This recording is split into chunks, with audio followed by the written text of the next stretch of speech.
Well, as Paul Harvey would say, let me tell you the rest of the story. I haven't told you the most important aspect of sales yet. We leave a legacy. Everybody leaves a legacy. Some people want to leave a legacy of big bank accounts and big houses and big cars and things like that. But everyone leaves a legacy of what they planted in the hearts and the minds of the individuals they influence. The hearts and the minds of the individuals they influence. And in sales, we have this remarkable opportunity all day, every day, to interact with individuals. Whenever we make a significant sales call that involves establishing rapport and pre-call planning and all of that stuff, we will deliver at least 2 different calls. One is personal, the other is the intentional call. If this hasn't happened to you, it will. While you're establishing rapport with the customer will say something like, the other day when you were out here, you said thus and so. And here's what I've done with that. And you're pretty sure they got you confused with somebody else because you don't remember saying it. And if you had said it, it would just have been in passing or something like that. The right words come to us at the right time and we give it to the right people the right way. That's just something that happens for good salespeople. Now I'll give you an example. I got a letter, handwritten letter, 2 pages, a page and a half. And this gentleman wrote, and he said, you spoke to our company on a Saturday, and Saturday is my day, so I wasn't going to go to work. I was going to blow it off. But by the time that Saturday rolled around, my life was in such sorry shape that I decided I would go to that meeting and never go home again. I don't know what he meant, but that's what he wrote.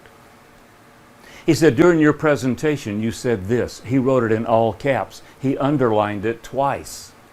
He said, it changed my life, and here's what's happened. And he went on for the rest of that page and for half of the next page, talking about what had happened in his life. Let me tell you what's interesting about it. I never said it. I had never heard it. How could I possibly have said it? What people hear is more important than what we say. In the early 80s, airplane KEL 007, some of you may remember this, an airliner was shot down by the Russians, and a representative from the state of Georgia was on the airplane. He was presumed to be dead since the plane had crashed in the ocean.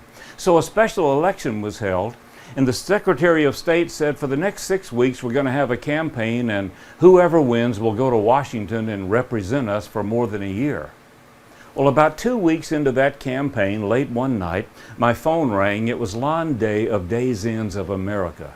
He said, I feel like I'm supposed to run for that office. I want you to come help me run my campaign. I said, well, what do you want me to do? Just tell me. He said, I want you to be my press secretary. I said, Lon, I've never been a press secretary. He said, I've never been a candidate. I said, okay, it'll be the blind leading the blind. Let's see if we can figure this thing out. We got some other volunteers and we rented a storefront. You do that. We got some red, white, and blue stuff and we hung it up. We had some posters printed and some brochures and things like that. We needed more volunteers. Well, one night this gang came in.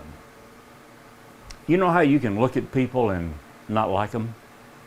I looked at this gang of people. They're going to nail up posters for us, and I didn't like them, especially the gang leader. His name was Jack.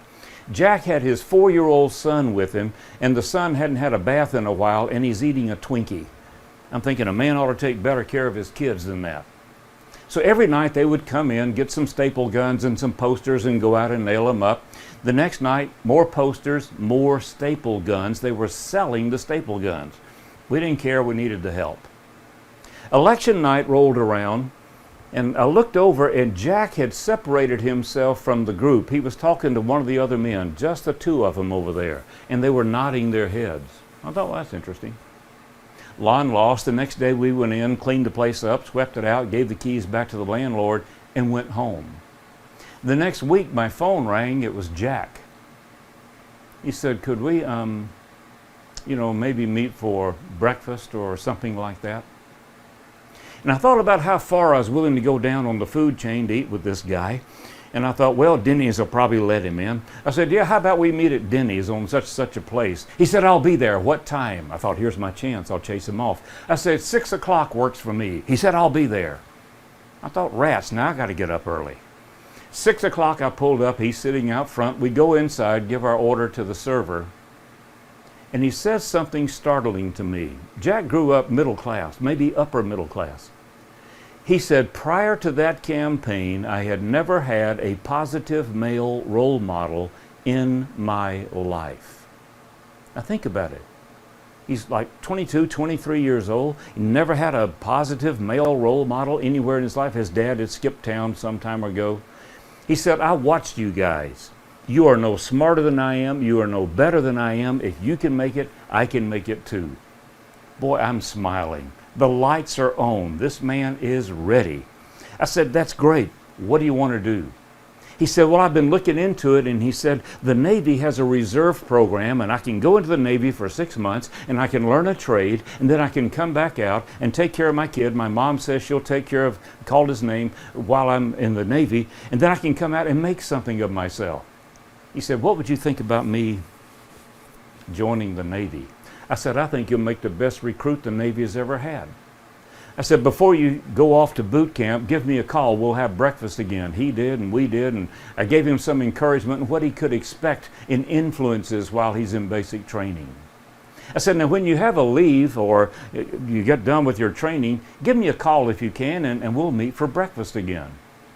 He did, and he told me about what he was learning in the Navy, and then after he got out, before he got out, he called me. In fact, it was like a week after one of our meetings. He said, can we meet?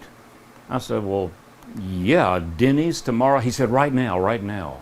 And I'm wondering how he got leave in such a short period of time. They don't give you that many opportunities to go home. So we met. It wasn't at Denny's. It was at a coffee shop. He said, Mom's had a stroke. Early 40s. Mom's had a stroke. He said, I got to get out of the Navy. I got to come home, take care of my mom, take care of my kid. I said, well, we can arrange a hardship discharge, but have you thought about what you want to do with your life? He said, yeah, I've been thinking about it. I want to be a fireman. You think I could be a fireman? I said, I think you'll make the best fireman in the history of the Cobb County Fire Department. So Jack went off, became a fireman, and whenever we could, he had time in his schedule and I had time in mine, we would meet for breakfast or lunch, and he would tell the stories that only a fireman can tell. And then one day we met for breakfast, and he was talking. He said, Chuck, I've been watching those paramedics. I really admire those guys. You think I could do that? What would you say? Go for it.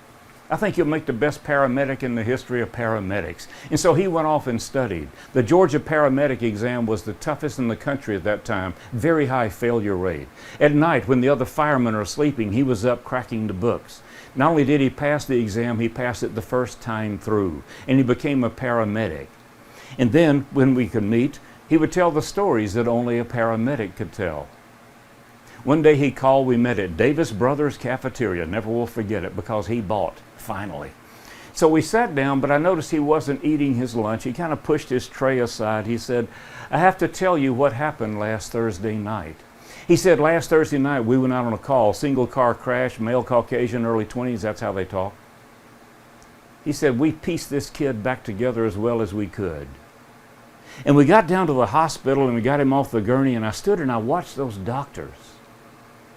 He said, I'm really impressed with those doctors. What would you think about me being a doctor? Now see, during the campaign, I ignored Jack, but he saw something. I don't remember saying anything to him, but he heard something. And this is the way it is with you. You have this opportunity to influence people on a regular and ongoing basis. Well, I lost track of Jack until about a month ago. Hadn't heard from him in, gosh, a couple of decades, I guess. And I got this email, and it was from Jack. I recognize he has a very unique email address. He said, I guess you know where I am and why I'm here. That was pretty ominous. I hadn't heard anything about Jack. He's in prison. Says he's not guilty. Doesn't matter to me. Jack is Jack. I don't care what people have done. I care who they are. And so now we've started dialoguing. But let me ask you this question. If during that campaign I had known he was listening, if I had known he was watching, would I have done things differently? You betcha. People ask me, how do you become successful? And in fact, if they haven't asked you yet, they will. People in your community, in your church, they'll come up to you and say, let me see if I got this straight now.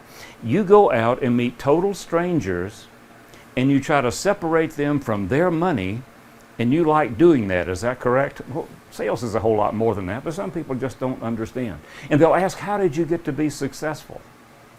People ask me, how did you become the top salesperson at AT&T? How did you become one of their top leading sales managers at AT&T? How did you get into the Speaker Hall of Fame and all that kind of stuff? And they'll also ask, how did you earn the Bronze Star in Vietnam? The answer to all of those questions is the same.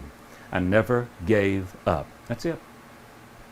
The only difference in you and the person who's doing what you would like to do, the only difference in you and the person who is doing what you would like to do is just that they're doing it. There are no extraordinary people. I never met one. I've met senators and congressmen and kings and presidents and stuff like that. I've never met an extraordinary person. They are ordinary people doing things that other people perceive to be extraordinary. And not giving up, unfortunately, has become extraordinary behavior in our culture.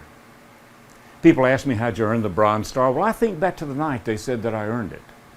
The odds were insurmountable, situation hopeless, mission had become impossible.